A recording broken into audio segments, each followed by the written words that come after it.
चौसर जरा देख लेते हैं, चौसर पर नंबर देखिए जरा। फिलहाल कांग्रेस गठबंधन 63, बीजेपी 17, INLD 2, अन्य के खाते में 4। तो कुल मिलाकर ये है बिग पिक्चर। ये कांग्रेस की सुनामी के संकेत हैं क्या? और रोमाना देखिए, अभी ईवीएम नहीं खुली हैं और ये बैलेट पेपर हैं, लेकिन फिर भी मैं इन परिणामों के साथ जाना चाहूंगा क्योंकि एक ट्रेंड सेट कर देते हैं। तो जल्दबाजी तो नहीं कर रहे हैं ट्रेंड के साथ जाकर? कभी ऐसा तो नहीं कि अभी ट्विस्ट आना बाकी हो? नहीं, मुझे नहीं लगता कि कोई ट्विस्ट आएगा, क्योंकि जेजेपी और इनेलो का जो वोट घटा है, खासकर जाट वोट की बात करें तो किसान आंदोलन की वजह से और जो पहलवान जवान का मुद्दा आया, तो जाट वोट कांग्रेस की तरफ शिफ्ट हो गया। इसीलिए कांग्रेस जिन इलाकों में आप कह रहे हैं कि कोई तस्वीर नहीं बदलेगी, 86 सीटों का रुझान आ गया, सिर्फ 4 सीट रह गई है बाकी जिसके रुझान आने हैं। मैं तो यही कह रहा हूँ कि अब 63 सीट आ गई है, कम से कम अब तो जाट गैर जाट बंद कर दो। 63 सीट थोड़ी जिता सकता अकेला जाट, ये तो सब जातियों ने वोट दिया है। हरियाणा को जाट गैर जाट में मीडिया को भी नहीं बांटना चाहिए और इन परिणामों से सीखने की जरूरत है। ना गैर जाट में और जाट में मीडिया थोड़ी बांट रही थी, ये तो वहां की हकीकत है राजनीति की। इसी के दम पर राजनीति करके सत्ता के शिखर पे सब पहुंचते हैं। देखिए, रियलिटी ये है कि कांग्रेस ने पूरी बिसात अपनी हुड्डा जी के इर्द गिर्द बिछाई।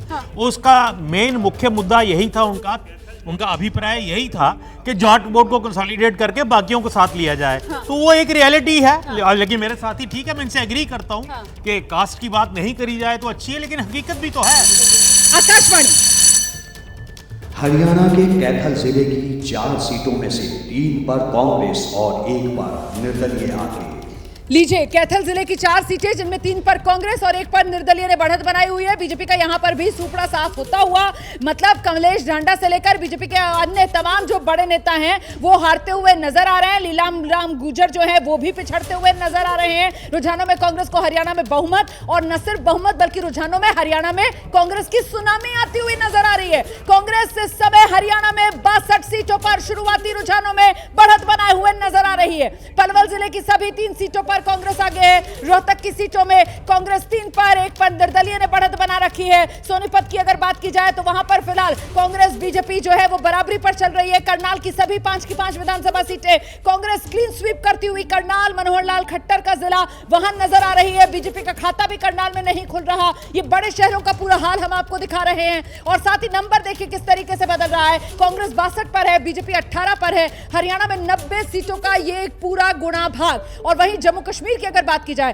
तो इंडिया गठबंधन फिलहाल जम्मू कश्मीर में 40 सीटों के साथ बढ़त बनाए हुए नजर आ रहा है, लेकिन बीजेपी भी ज्यादा पीछे नहीं है। बीजेपी लगातार कवर अप करती हुई जम्मू कश्मीर रीजन में, खासतौर से जम्मू जहां बीजेपी अच्छा कर रही है, और कश्मीर में भी बीजेपी 5 सीटों पर फिलहाल 47 में से बढ़त बनाए हुए, जिसके बूते पर जम्मू कश्मीर बीजेपी 29, कांग्रेस गठबंधन 40। तो कुल मिलाकर यहां पर नंबर जो है वो लगातार बदल रहा है, लेकिन क्या तस्वीर ऐसे ही रहने वाली है? जम्मू कश्मीर में क्लियर कट क्या किसी को सत्ता मिलेगी या फिर जम्मू कश्मीर? आकाशवाणी अंबाला की 4 सीटों में से 3 पर कांग्रेस और 1 पर बीजेपी आगे। अंबाला की 4 सीटें, जिनमें 3 पर कांग्रेस, 1 पर बीजेपी आगे, और वो जो 1 सीट बीजेपी जिस पर आगे अंबाला में, वो अंबाला कैंट सीट है, अनिल विज साहब की सीट है। और बाकी चाहे अंबाला सिटी हो या फिर अन्य सीटें हो, वहां पर फिलहाल बीजेपी पिछड़ती हुई नजर आ रही है। आकाशवाणी पानीपत की 4 सीटों में से 3 पर बीजेपी और 1 पर कांग्रेस आगे।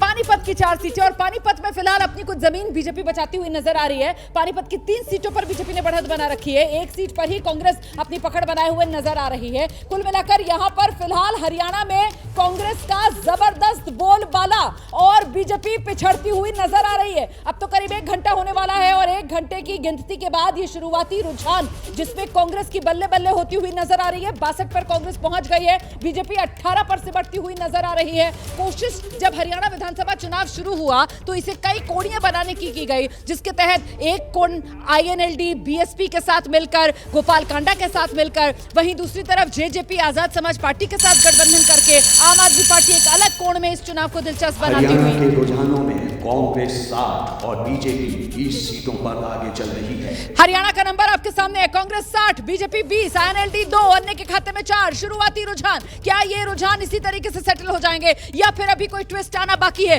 क्या ये नंबर पूरी तरीके से बदल सकता है? कोई बड़ा उलटफेर हरियाणा में आप देख रहे हैं? संभावना नहीं है रोमाना जी, यही ट्रेंड है, यही जनता कह रही थी, यही सर्वेज ने बोला है और यही सारे पत्रकार। लेकिन पहले चुनाव में ऐसा हो चुका है, पहले चुनाव में पत्रकार अपने हाथ जला चुके हैं। इसी तरीके से शुरुआती 1 घंटा बैलेट और रुझान, और उसके बाद तस्वीर पूरी पलट गई। लेकिन जो जमीनी हालात हैं जिसका आंकलन किया जा रहा था, अगर उस परिप्रेक्ष्य में आप देखें तो मुझे लगता नहीं है कि ये बहुत बड़ा ट्रेंड सेट हो चुका है। हालांकि आपकी बात सही है, पोस्टल बैलेट और ईवीएम जब खुलता है तो कई बार बहुत अंतर आता